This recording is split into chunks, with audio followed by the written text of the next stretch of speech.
Dakine 420 scientist here. Today we're going to put Dakine 420 up against one of the leading major brands on the market. We'll be taking Dakine's 3-part powdered system up against a line that has 13 different parts. At the stage we're mixing here, we're only using 7 of them as opposed to the 3. This would be for both companies week 1 of flour. And just to give a little background on the difference between the powdered and the liquids all start as a powder, just like the Dakine. This is how they start. When it's in this form, keep it dry and sealed, cool, dry place. No timeline, no ticking time bomb on this. As soon as it's activated and wet, you need to get this used by a certain time. Plus, if you're living in a colder region, say Alaska, maybe the Midwest, come wintertime when this gets shipped to you, a lot of time you'll see that your containers are frozen. That does have an effect on what happens to the nutrients, crystallizing them and breaking them down again. Let's start with checking the pH and the ppm of the water as it sits. And we'll start with the pH. 7.5 on the Dakine side. 7.8 on the major leading brand side. I don't know why they're different. They both came out of the sink.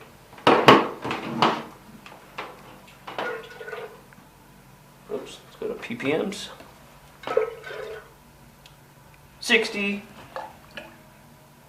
and 60. Okay, so we're starting off with pretty much even water. Let's start with the liquid line. And so like I said, for time concerns on the video, I pre-measured out the 7 parts. But even look at that. That's from sitting. That's supposed to be kind of a clear, almost jelly, and it's got nasty muckamucks in it. This one's actually got a chunk in it. That came right out of the little spigot on the big jar. We're going to use it anyway. 6, 7. And we're going to give that a good stir. We won't check BPMs yet because we should let it get in there and fully dissolve.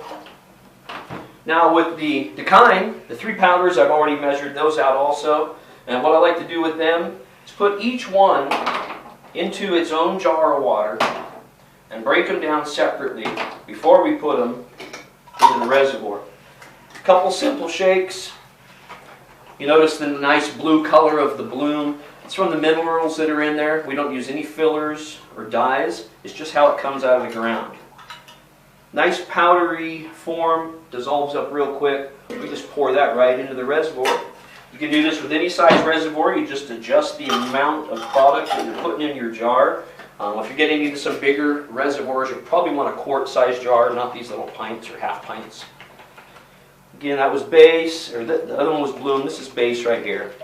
And the powders break down really quickly and easily.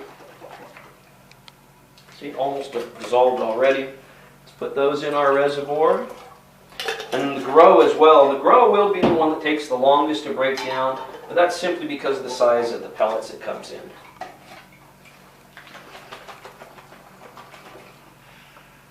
Only a few left in there. Pretty much 90% broken down at this point. And simply pour it in your resi. Give this one a quick stir as well. Now the 3-part powdered line, simple, easy to use, super clean and clear. You can see my hand through it. There's no sludge or slime built up on the top. This little bit at the bottom will go away here in just the next couple of minutes. Let's look at our competitor. Can't hardly see through it. You can see my hand through the back there a little bit. Let's check our ppms. Leading competitor, 1010, 1020. And Dakine,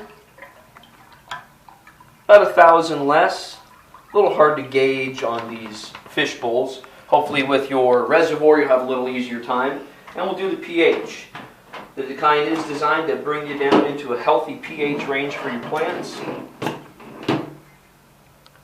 6.3, anywhere from 5.9 to 6.4 is a good range. Nice to let it fluctuate, different nutrients uptake at different pH levels.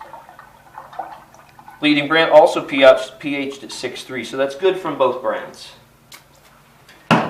3-part powdered system, easy, clean to use. Once a week, flush with the atomic root powder to promote massive root growth. Use the biominerals when you're transplanting or to amend soil outside, maybe halfway through your outdoor season. And for any kind of bug problems you have, use our food grade miticide. It'll kill broad mites, spider mites, root aphids. You can use it as a foliar feed. It's high in sugar. The plants will love it, turn really army green. Or you can use it as a drench. It does work as a systemic to get up inside the plant to deter the bugs from even wanting to eat it. Powders versus liquids. Powder to the people.